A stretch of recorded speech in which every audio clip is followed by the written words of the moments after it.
Hemos dado tantos pasos, hemos hecho sueños realidad. En cada esquina de esta tierra, ¡Nueva Nueva York! vemos toda la felicidad. Oh, oh, oh. Dominicano siempre le damos para allá. Equipo que no se rinde, gente buena que da más.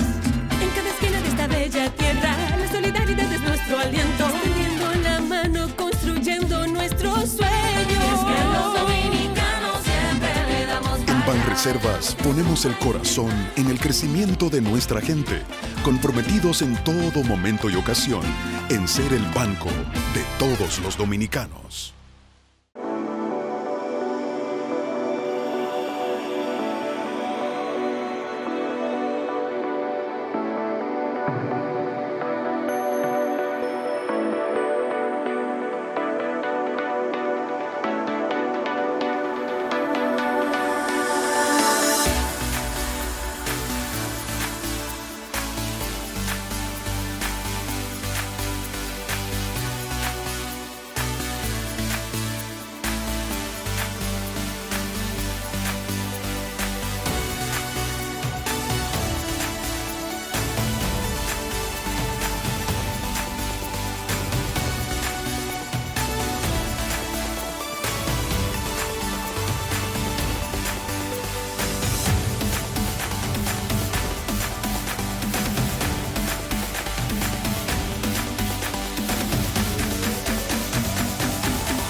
¿Qué es lo primero que te llega a la mente cuando piensas en nosotros?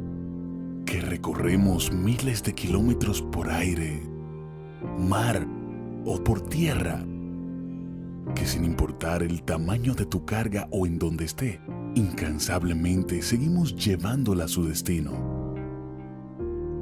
Satisfacer tus necesidades es nuestra recompensa. La responsabilidad, el trabajo en equipo y la innovación son los valores que nos identifican para poder brindarte un excelente servicio.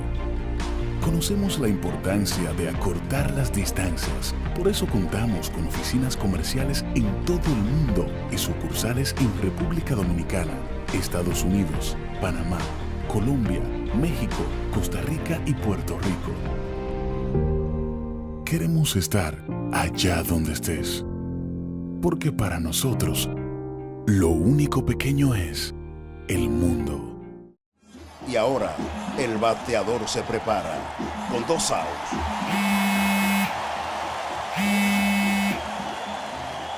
Hola.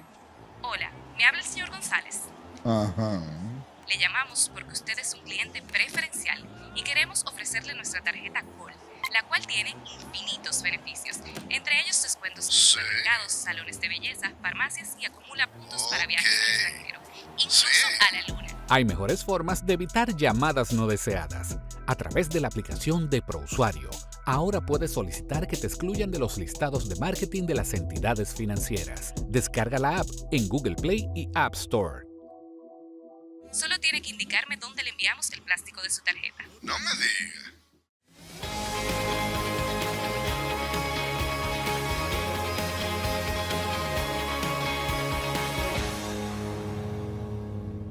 Gracias por estar una vez más con nosotros en Sin Esquemas. En la entrega de hoy tendremos el gratísimo placer de compartir una vez más, porque ya lo hemos hecho en otra ocasión en este espacio y hemos tenido conversaciones sumamente interesantes con nuestro invitado de hoy. Vamos a conversar con el amigo Yatsel Román, quien es abogado, experto en relaciones internacionales y muchísimas cosas más que quizás no vamos a tomarnos el tiempo, que prefiero mejor usarlo en la conversación para aprovechar esta, más que entrevista, reitero, conversación. Yatsel, ¿cómo te sientes? Y una vez más, bienvenido aquí a tu programa Sin Esquemas. Contento de estar aquí con esta audiencia, y más aún con una persona a la que admiro y respeto y que definitivamente guía estas conversaciones de forma de sacarle el mayor contenido posible con temas de impacto global, regional y desde luego nacional. Pues bien, Yatsel, mira, nosotros queremos primero aprovechar ese amplio conocimiento que tú tienes, que eres una persona que a mí me consta que no solamente te nutres leyendo, sino también que tienes esa capacidad que pocos tenemos de hacer análisis sobre temas tan importantes. En este caso, tocaremos varios aspectos, pero vamos a iniciar con lo que tiene que ver con las recién pasadas elecciones en el país que sin dudas representa para nosotros, República Dominicana, y para gran parte del mundo, por lo menos para el mundo occidental y no occidental también, lo que ocurra allá de gran, repito, trascendencia. ¿Cómo tú ves ese proceso, tomando en cuenta todo lo que se venía dando antes de las elecciones, lo que sucede y lo principal, lo que puede esperar República Dominicana, Latinoamérica, pero específicamente República Dominicana de lo sucedido?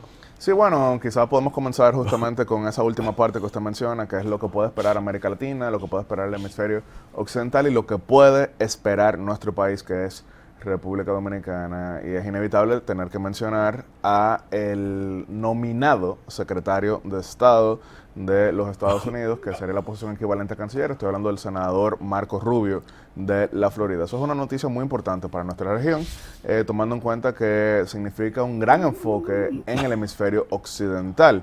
Eso no quiere decir que otros secretarios de Estado no le habían puesto atención a nuestro vecindario, pero una persona que representa una gran comunidad hispana, una persona que ha recorrido la región completa, y una persona que tiene electorado dominicano, como el que se encuentra en el condado Miami-Dade, en Orlando y demás, pues significa una mayor empatía conversacional en lo que sería el intercambio. ¿A qué me refiero con mayor empatía? Porque hay quizás algunas personas que se han ido un poquito más lejos y dicen como que esto será el, vamos a decir, enfoque más que todo en nuestros intereses. No, Estados Unidos tiene sus intereses, pero siempre es mejor tener a alguien con quien se pueda tener un mejor entendimiento sobre lo que nos impacta. Entonces, eso es algo en cierta que forma beneficia. también hasta una vía más expedita de conversar de forma más fluida. Ya eso es una ganancia. Hasta en Porque español. ahora estamos hablando ya no de un senador, que es importante, Claro. sino de un secretario de Estado, Claro. que es la figura principal de política exterior, y estamos hablando de Estados Unidos. Sí, entonces justamente, mire, usted acaba de mencionar conversación fluida. Ni siquiera hay que hablar inglés ya para ese intercambio. Y en ese orden, Yatzel, nosotros que vivimos un primer periodo de Donald Trump, donde independientemente de lo que una parte u otra puede decir sobre el presidente electo, una vez más, Donald Trump, también se conocen cuáles son sus políticas y hacia dónde se orientan sus políticas, y es donde nosotros, como país aliado de Estados Unidos, como nuestro principal socio comercial, decirlo de esa manera, ¿qué entiendes tú que deben ser las expectativas y los pasos más inmediatos que nosotros debemos llevar a cabo? Hay un elefante en la habitación que mientras más segundos pasen sin mencionarlo, la audiencia se estará preguntando, así que lo voy a mencionar de inmediato, porque hay quienes se preguntan qué sucederá con el DERECAFTA, tomando en cuenta el enfoque anti-libre comercio que tiene Donald Trump y muchos en su administración. Desde luego, este será un gobierno que no negociará nuevos acuerdos y es un gobierno que no tiene un apetito por lo que es ese tipo de intercambio, pero la buena noticia para nuestros intereses es que cuando se piensa en lo que serían los puntos negativos hacia los intereses americanos del libre comercio, no se piensa en República Dominicana, no se piensa en El Salvador, están pensando más que todo en México y Canadá, que inicialmente integraban el tratado NAFTA, después le cambiaron el nombre a USMC, Estados Unidos, México y Canadá, más que todo por la manufactura automotriz, entre muchos otros. Yo no veo a Estados Unidos dedicándole mucho tiempo a hablar del DERECAFTA, así que no creo que eso signifique ningún tipo de medida contraria a nuestros intereses en torno a las exportaciones hacia Estados Unidos, que es el principal destino. Yo no veo nuevos aranceles a productos dominicanos, no veo nuevas cargas a productos dominicanos, más que todo por el tema de la balanza. Siempre Donald Trump habla de lo que sería el desbalance con relación a otros países que tendrían que ser mucho más grandes. Tal ha sido el caso de Alemania, que por ejemplo tienen también una poderosa, potente industria automotriz que Estados Unidos quiere disminuir, pero nosotros son otros los productos que llevamos hacia allá. Ahora, desde el punto de vista migratorio, eso también es algo que nos preguntamos mucho frecuentemente, ¿qué sucederá? Yo sí quiero aclarar, a pesar de que congresistas demócratas en los últimos 4 años emitieron declaraciones contrarias a los intereses de República Dominicana en torno al tema migratorio, y a pesar de que los informes que saca el Departamento de Estado, que son por mandato congresional, generalmente han tenido críticas hacia algunas políticas de República Dominicana, no hubo en ningún momento una medida retaliatoria de Washington. De hecho, tengo que así reconocerlo. Se quedó en enunciados de tales y tales, vamos a decir, situaciones, pero no hubo consecuencias en ese sentido. Fueron buenas relaciones, vamos punto por punto. El gobierno de Joe Biden nos incluyó en Global Entry. Somos uno de solamente 16 países que tienen una entrada expedita a Estados Unidos. Nos incluyeron, por ejemplo, en la Alianza para la Prosperidad, promoviendo el intercambio comercial. Nos incluyeron en la estrategia para semiconductores, que después el presidente Abinader emitió un decreto en el cual asigna responsabilidades para dicha estrategia. En adición a eso, apoyaron nuestra candidatura para ser sede de la próxima cumbre de las Américas. Así que yo sí quiero marcar la diferencia entre pronunciamientos de algunos congresistas y lo que fueron las acciones. Ahora, el equipo latinoamericano Donald Trump tiene muchas afinidades con República Dominicana. Estaba mencionando el caso de Marco Rubio, que llegó a cuestionar, vamos a decir, las presiones que sí algunos congresistas hacían hacia nosotros, claro. Pero también está, por ejemplo, Mauricio Claver Carone, que anteriormente estuvo en la Casa Blanca y después fue presidente del BID. Es una persona de mucha incidencia y que también tiene el oído de Trump con relación a lo que sería nuestra propia política migratoria. También está Carlos Díaz Rosillo, que anteriormente fue director de políticas públicas en la Casa Blanca, estuvo aquí recientemente con el Centro de Análisis para Políticas Públicas. Está Robin Bernstein, la ex embajadora muy cercana a Donald Trump y que ha estado en todo momento en Mar-a-Lago. ¿Crees tú que volvería ella aquí? No creo que embajadora, yo creo que tendría algo mayor. Si es que ¿Crees tú que tendremos embajador inmediatamente el presidente Trump sea juramentado en enero? Inmediatamente no creo, por diversas razones, pero lo que sí lo vamos a tener por lo menos en un trayecto de 12 meses. Okay. Y esto es algo que lleva a una cuestión constitucional. Porque ese fue un punto que siempre, escúchame que te interrumpa, claro, en esta parte, siempre existía como esa comidilla, claro, no solamente en la parte popular del pueblo dominicano, claro, sino hasta a niveles medios y niveles altos. Claro. Que cómo era posible que un país como República Dominicana, con los vínculos comerciales, con la importancia hasta política de nuestra en varios estados norteamericanos, Estados Unidos se pasó un larguísimo tiempo, todavía hasta la fecha. ¿El periodo completo? Sin embajador. Pero eso fue un síntoma de una enfermedad mucho mayor, que es el tranque político en el Senado estadounidense, porque aunque tenía una leve mayoría, el Partido Demócrata, había 2 senadores que coincidían mucho más con los intereses republicanos. Entonces, en Estados Unidos, en República Dominicana también, los embajadores tienen que ser ratificados por el Senado. Sin embargo, en nuestro país no suele haber entrevistas, es algo que se envía desde el Ejecutivo y lo votan en pleno. En Estados Unidos sí suelen haber muchos debates, suelen extenderse bastante, y es aquí donde llega el tema constitucional que les iba a mencionar. Sí. Primero, el Partido Republicano tendrá 53 senadores, así que tendrá una mayoría con la que podrá designar embajador. Yo no veo que se extienda mucho más, pero Donald Trump quiere hacer todo mucho más rápido y es aquí donde entra el debate. Según la Constitución estadounidense, todas las designaciones de alto nivel tienen que ser ratificadas por el Senado. Claro. Sin embargo, Trump se quejó mucho en sus primeros 4 años de que esto lo dejaba acéfalo en muchas importantes agencias durante hasta 2 años. De hecho, lo dijo en una de sus primeras primeras publicaciones inmediatamente posterior a las elecciones. Yo no quiero volver a vivir eso, yo no quiero volver a pasar 2 años de manera acéfala, y pidió que los senadores republicanos endosaran una interpretación más amplia de una cláusula constitucional que establece que mientras el Senado esté en receso, es decir, fuera de legislatura, el presidente tendrá la facultad de designar de manera interina a las cabezas de agencia. Él lo que quiere es dejar establecido que no tendrían que ser interinas, sino que en el momento de hacerlo pueden durar su periodo completo para poder nombrar su gabinete y su cuerpo diplomático de la manera más expedita posible. Eso es muy distinto al caso de República Dominicana, donde, y por ejemplo, que usted ha sido ministro administrativo de la presidencia, en aquel momento secretario, usted bien sabe que en República Dominicana generalmente esas designaciones son un decreto, entra todo el mundo y ya. Claro. Pero en Estados Unidos es un proceso que tenía su razón de ser, porque buscaba dar garantías, pero ante el tranque político entonces eso puede significar también parálisis. Y repito. O sea, fíjate cómo, una vez más, Yatzel, uno sigue viendo e interpretando lo que quizás algunos con intereses específicos podrían ver a un presidente de nuevo electo, Donald Trump, como esa persona que quiere violentar algunos procesos ya establecidos. Pero por otro lado, fíjate cómo tú señalas, hacer posible, si podemos llamarlo de esta manera, con ciertos niveles de pragmatismo,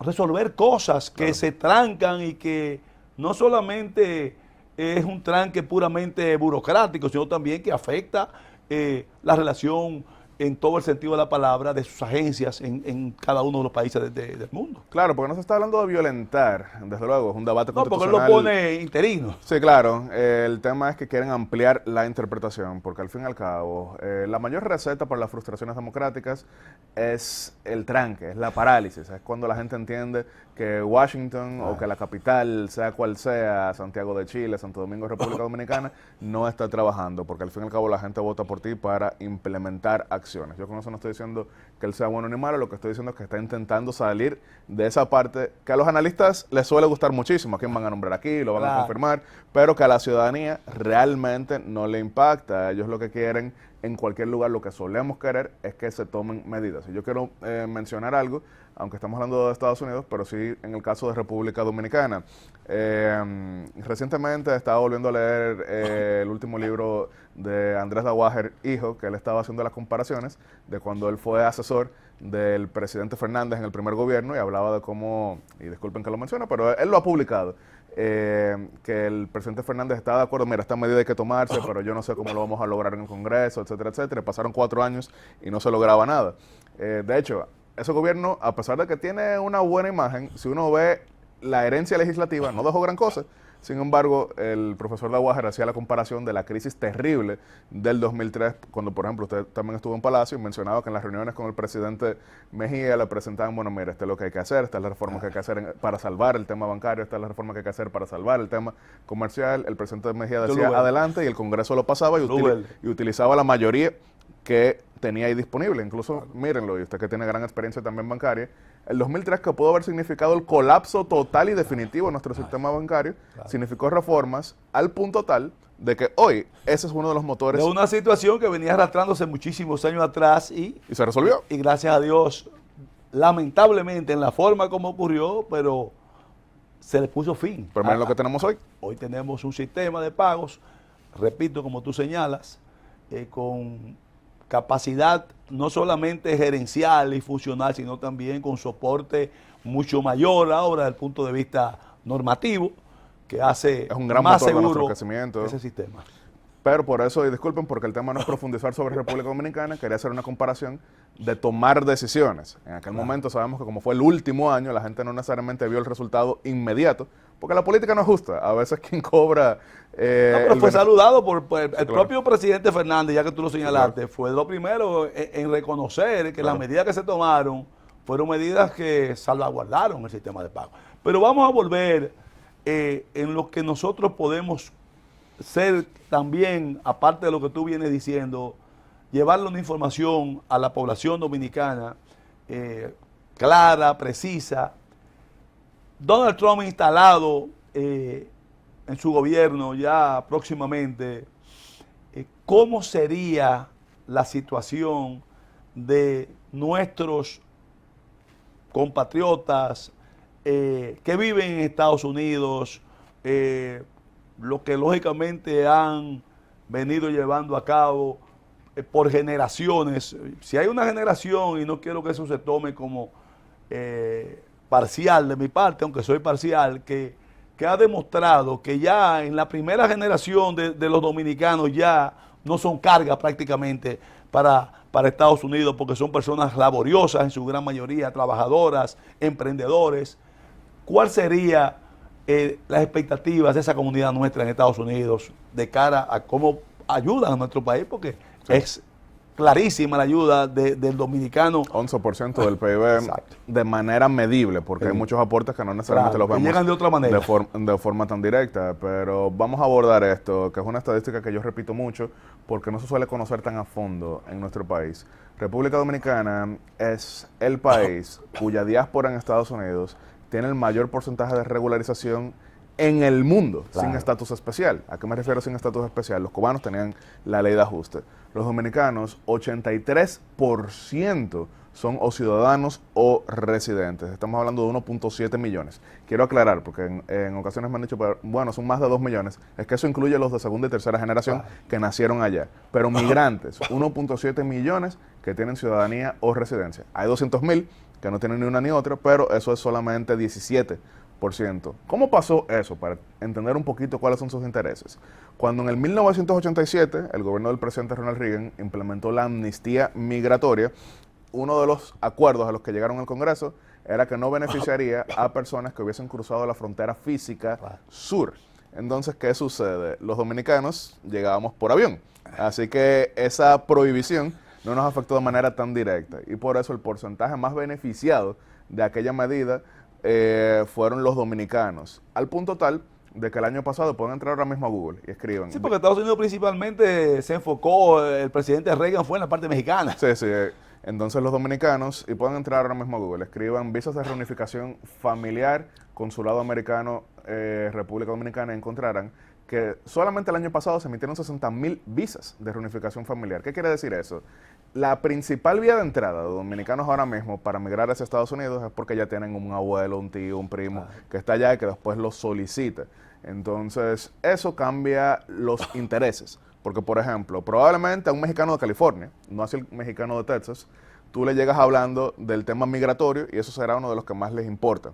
¿Por qué no el de Texas? El de Texas suele ser quinta generación. Muchas veces ya ni español habla. El de California es más reciente. Pero lo mismo, tú llegas donde un dominicano en Pensilvania, en Nueva Jersey, en Rhode Island, en Massachusetts, que por cierto en Rhode Island, en Providence específicamente, somos el mayor porcentaje migrante. Pero tú les comienzas a hablar sobre el tema de deportaciones y no les golpea igual porque ya la inmensa mayoría están regulares. Eso fue algo que no entendieron mucho los demócratas a lo largo de la campaña, porque entendían que todos los latinos tenían exactamente los mismos intereses, y eso varía incluso de estado a estado.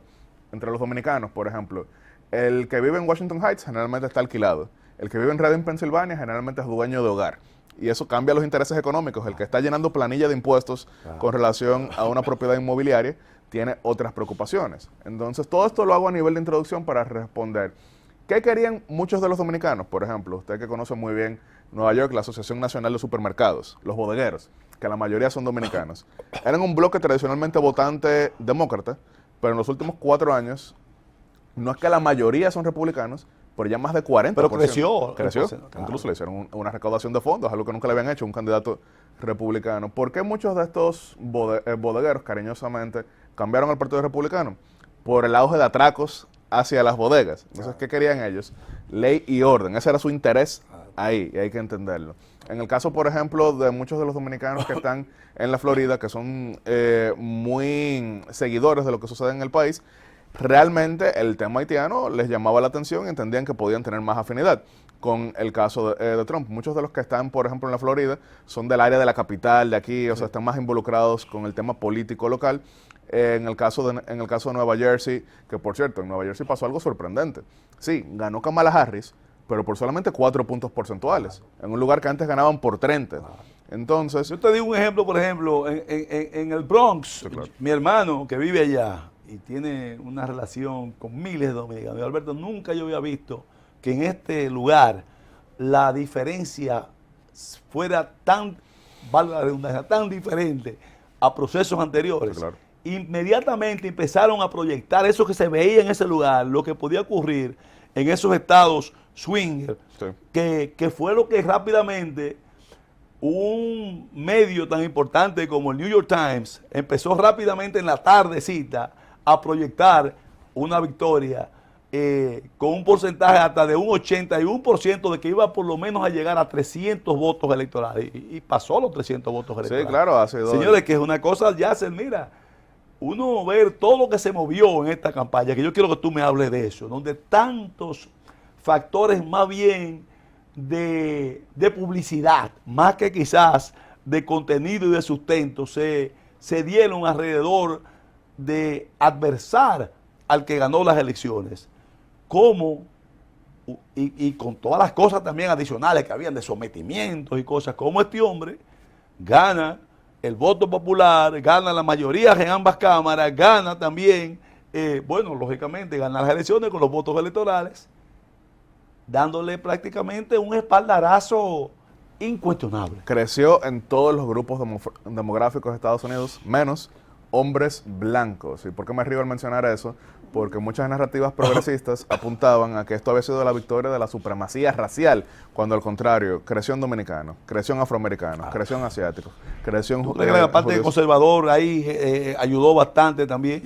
En parte, pero yo creo que más que todo supo entender a quién le estaba hablando. Y por ejemplo, y disculpe que lo ponga a usted como caso, usted fue electo diputado en el 2006 en esta circunscripción 1 del Distrito Nacional. Y usted sabe muy bien que, por ejemplo, cuando llega al Manguito tiene un abordaje distinto que cuando está hablando con la Junta de Vecinos en el Ensanche Naco. Claro. Entonces, eso no quiere decir que uno sea mejor ni otro sea peor. Estoy diciendo son diferentes perfiles. Que son intereses distintos. Claro. Entonces, uno va adaptando y de esa manera, pues, uno va logrando votaciones. Y usted fue electo 2006 y 2010.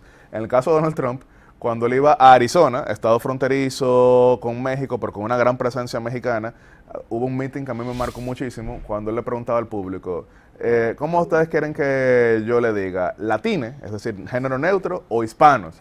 Y la gente abuchaba cuando escuchaban latine, pero aplaudían cuando decía hispano, porque el tema de género neutro no le gusta tanto a los latinoamericanos en los países, y mucho menos en Estados Unidos, que lo ven como una imposición de las élites. Entonces ahí le hablaba. Cuando llegaba a Michigan, por ejemplo... Eso de la comunidad árabe también hay fuertemente en Michigan.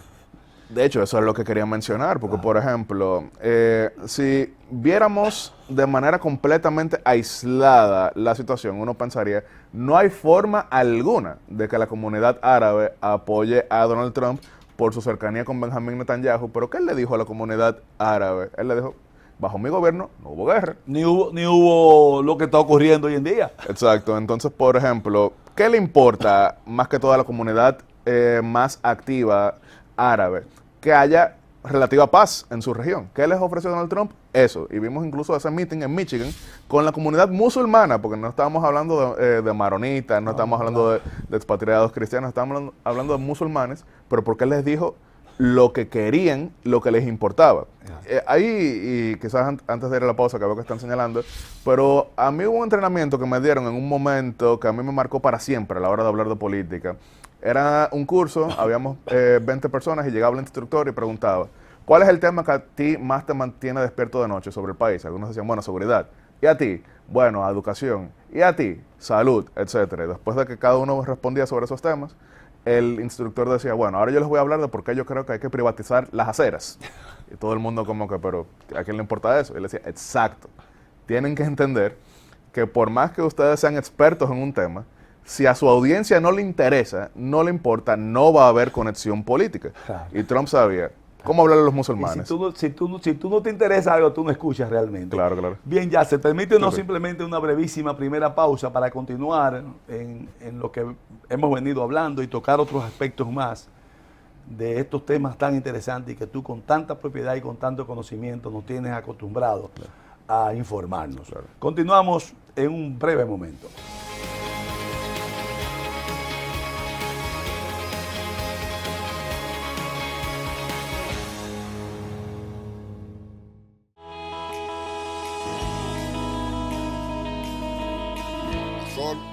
Dale las gracias por abrirnos sus puertas para poder traer orientación sobre lo que es la nutrición, para que puedan tener una familia saludable. Yo les exhorto, yo les pido a ustedes que cada día más se esfuercen en poder ser niños y personas de bien hacia el futuro, para que Dios los siga bendiciendo y puedan llegar a una edad adulta totalmente en salud. Y cuenten con nosotros hoy para lo que ustedes necesiten. La comunidad educativa nos sentimos alegres y honrados, creciendo en salud, creándole conciencia de la importancia de la salud. Felicitaciones a los gestores de dicho programa y les estimulamos a darle continuidad y extenderlo a todos los centros educativos.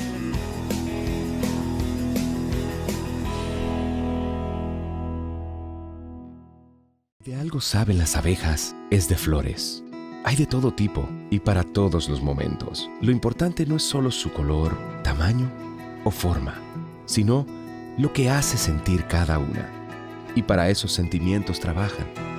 Igual que el Banco Central, que trabaja para hacer florecer la economía y que sientas estabilidad. Para ese sentimiento de crecimiento y desarrollo. Para que la primavera llegue a todos los sectores y los planes de muchos den grandes frutos. Banco Central de la República Dominicana, trabajando por una estabilidad que se siente.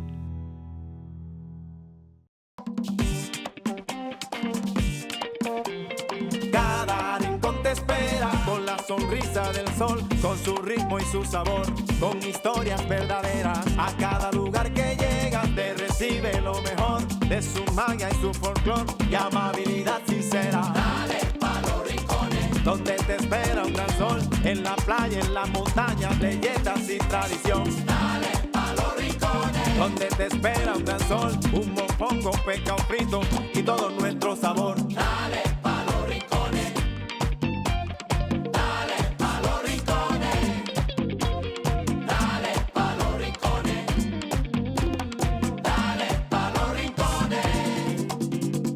Que Quisqueya es la más bella, de orgullo voy a gritar. Aquí todo lo tenemos, salgamos a disfrutar.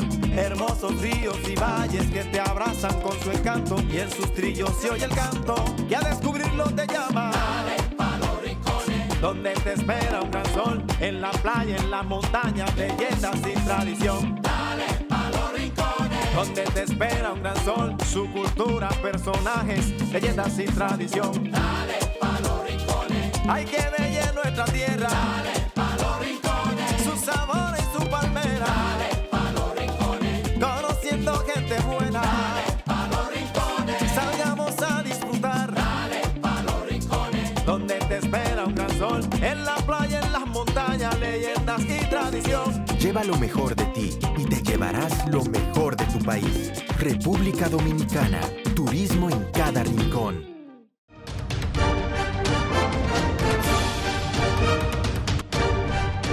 La Cámara de Diputados agotó una activa agenda de trabajo nacional e internacional y recibió varias delegaciones, una encabezada por el vicepresidente de la Asamblea Nacional de la República Popular China y miembro del Buró Político del Comité Central del Partido Comunista, Lee Hong-son.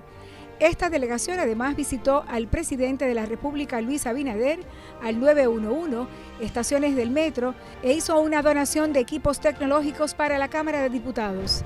También el órgano legislativo recibió la visita de una delegación de Vietnam, presidida por el primer ministro Pham Minh Chinh, para fortalecer las relaciones y cooperación entre ambas naciones.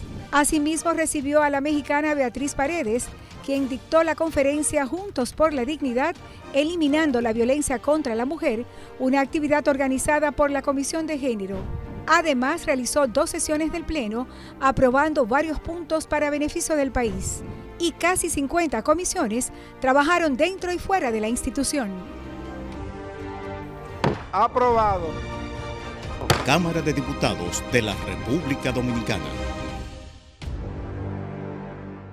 En estos 58 años hemos sido el impulso que mueve el comercio, favoreciendo la inversión extranjera y brindando oportunidades para nuestra gente. Hemos sembrado la semilla que nos permite cosechar y exportar nuestra alegría y sonrisas propias de lo hecho en RD. 58 años siendo el apoyo incondicional de las industrias, forjadores del comercio e impulsadores de la MIPYMES.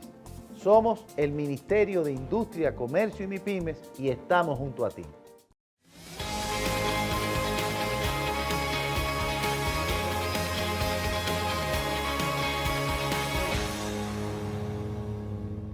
Bien, Yatser, continuamos esta conversación. Me venías diciendo de esa parte en la que el presidente electo, con un manejo, vamos a decirle, claro, sin buscar palabras rebuscadas, de un tigueraje, diríamos aquí, en República Dominicana, supo comunicarse de manera sectorial con qué querían oír cada quien y con qué comprometerse con cada quien. Pero manteniendo la identidad. Pero mantenía exactamente, sin lógicamente echar hacia un lado ese elemento fundamental que era la identidad.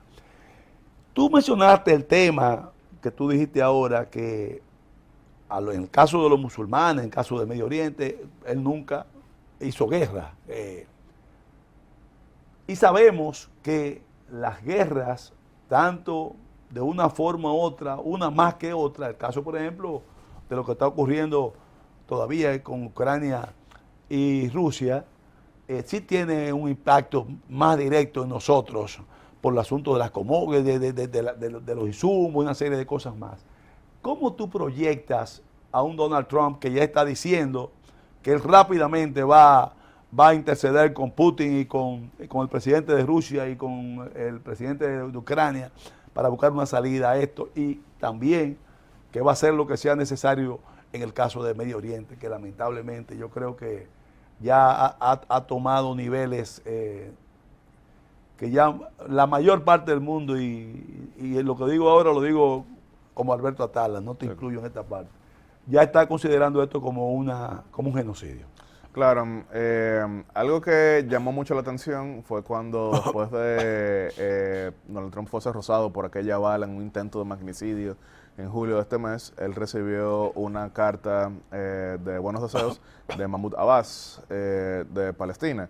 Y él publicó esa carta la semana que Benjamín Netanyahu llegaba a Washington y quería reunirse con él.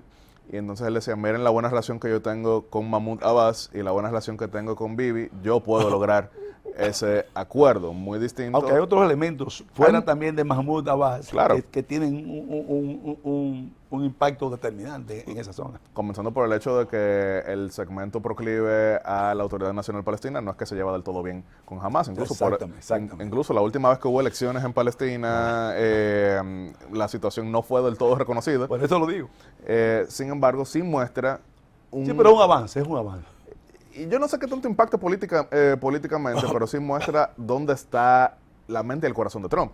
Que no es desde el punto de vista, bueno, estamos con Bibi, que él haga lo que le dé la gana, que es lo que quisieran algunos más halcones en el Partido Republicano. Lo que sí muestra es que él realmente no cree en un cheque en blanco para conflictos bélicos. En el caso más llamativo está Ucrania, por el hecho de que incluso para pasar el financiamiento más reciente a la compra armamenticia de Ucrania fue por la mínima en la Cámara de Representantes, y ahora con un presidente que tampoco cree en eso, con un secretario de Estado que tiene un discurso un poquito distinto, pero sí dijo, miren, esto ya llegó a un punto de tranque en que nadie está avanzando, no podemos seguir tirando dinero.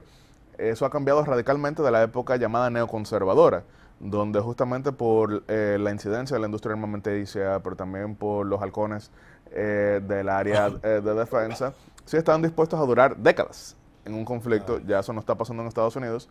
Irónicamente es el Partido Republicano el que más se opone. ¿Y por qué digo irónicamente? Porque en las últimas décadas ese había sido el partido más proclive a ello. Entonces yo con eso no estoy diciendo que Trump va a lograr la paz ni en Europa ni en Medio Oriente. Lo que estoy diciendo es que será su enfoque y que será el legado que él querrá dejar en política exterior, porque lo repitió a lo largo de la campaña. Bajo mi gobierno no comenzó ninguna guerra, bajo mi gobierno no mandaron hijos suyos a combatir, y bajo mi gobierno no le dimos cheque en blanco a absolutamente nadie. Donald Trump no es de los que cree en alianzas en las que Estados Unidos no saque nada, en su opinión.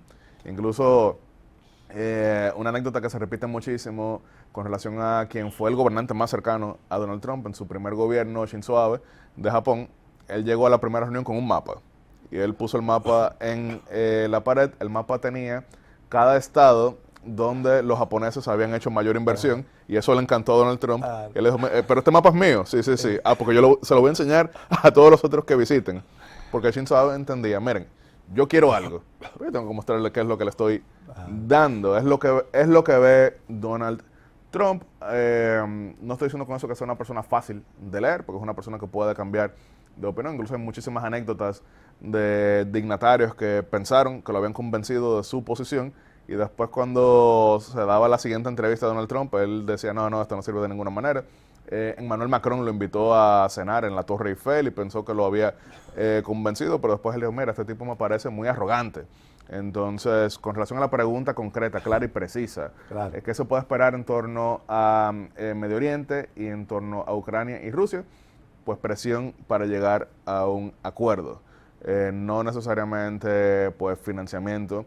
Así que yo sí creo que quienes en Israel están esperando que esto sea, vamos a decir, una ampliación del apoyo que ya recibían de Biden, porque, de nuevo, volviendo al tema retórico, Biden sí llegó a decir un par de veces como que mira, creo que se están excediendo, pero nunca frenó el financiamiento. De ahí no pasaba. No frenó el financiamiento. Claro. Entonces, en el caso de Trump, él habla duro, pero yo sí creo que el financiamiento puede bajar.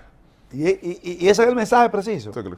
Porque, oye, en la medida en que dejen de entrar los recursos para que se siga fomentando lo que está ocurriendo, es que puede pensarse en la posibilidad de que por lo menos se aguante esta situación. Claro. Yo quiero hacer una especie de intervalo aquí ahora para hacerte una pregunta. En esta conversación, que más que una entrevista es una conversación, Yatser, tú estás bastante involucrado en un aspecto que domésticamente ha sido tema de gran discusión en los últimos días, quizás en algunos casos por lo que representa el alarmismo que estamos acostumbrados cuando oímos que bueno, que no, vamos a ceder esto, vamos a ceder agua, vamos a ceder aquello.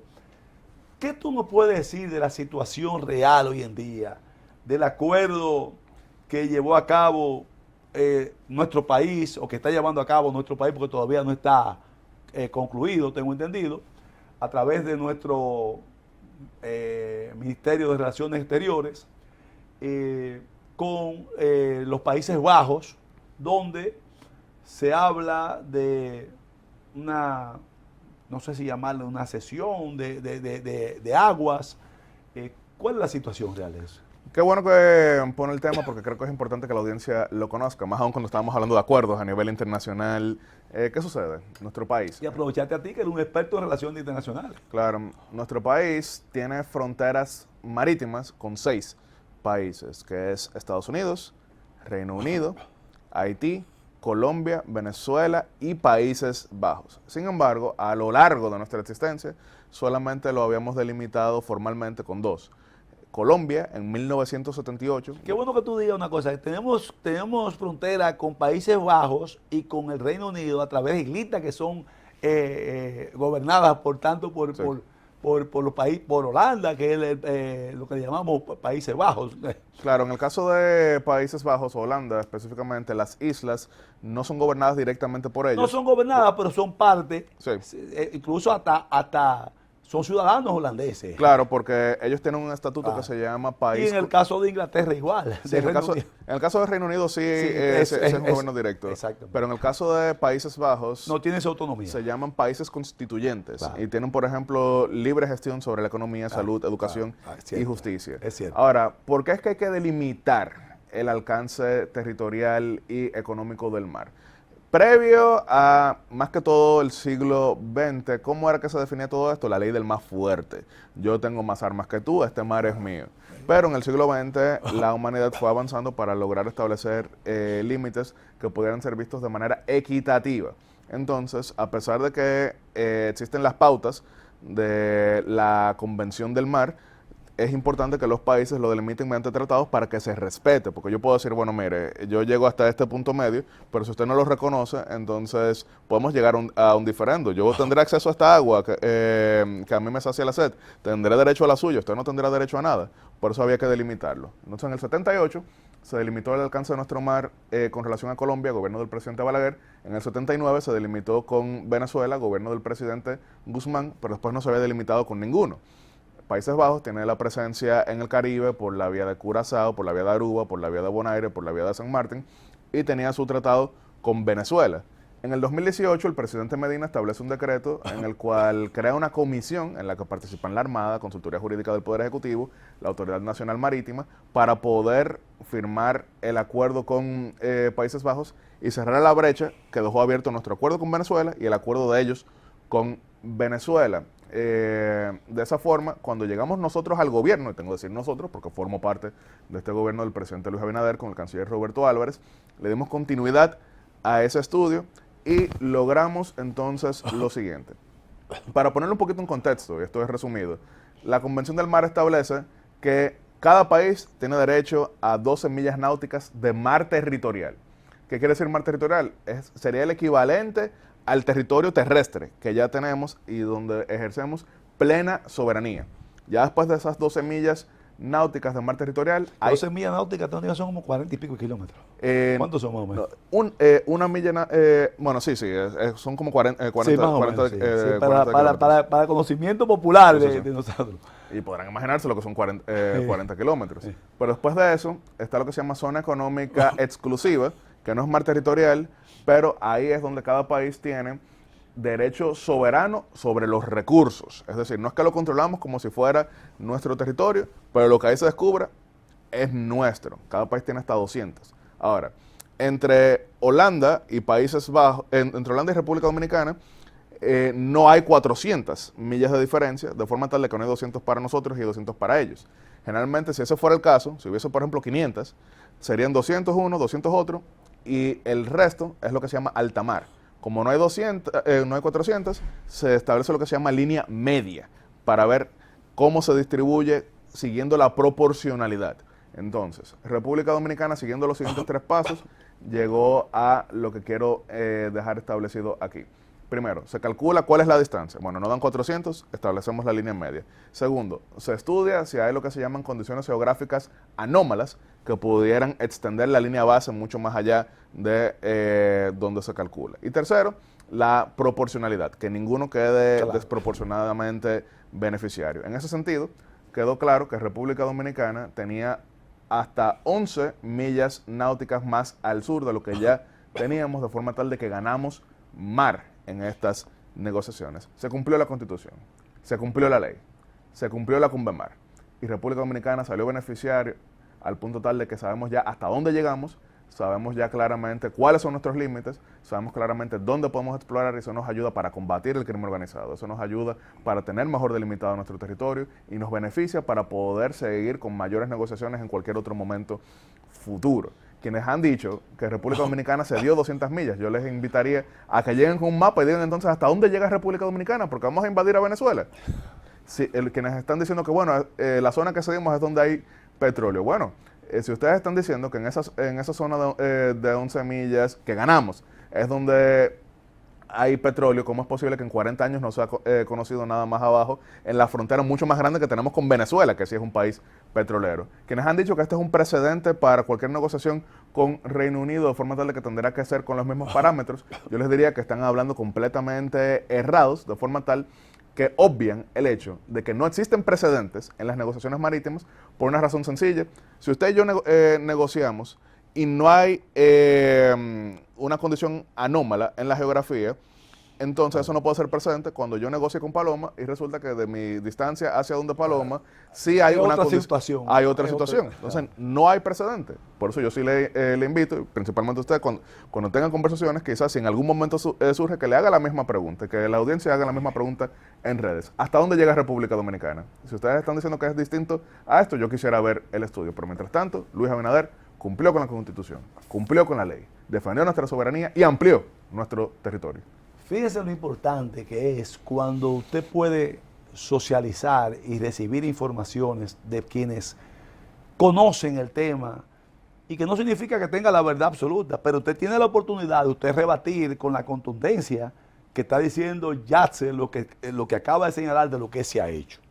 Y por eso es precisamente lo que nosotros aquí en Sin Esquemas queremos tener invitados como tú aquí, para que estos temas tan delicados sean debidamente informados y desmenuzados como tú lo estás haciendo ahora.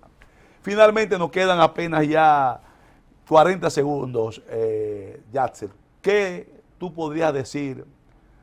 Hoy es ya, ¿cuándo es que? 5 de enero. 20 de enero. 20 de enero. El 20 de enero el presidente Donald Trump se juramenta como el presidente número 47. La administración. La administración 47, la segunda administración de él. ¿Qué tú crees que va a pasar?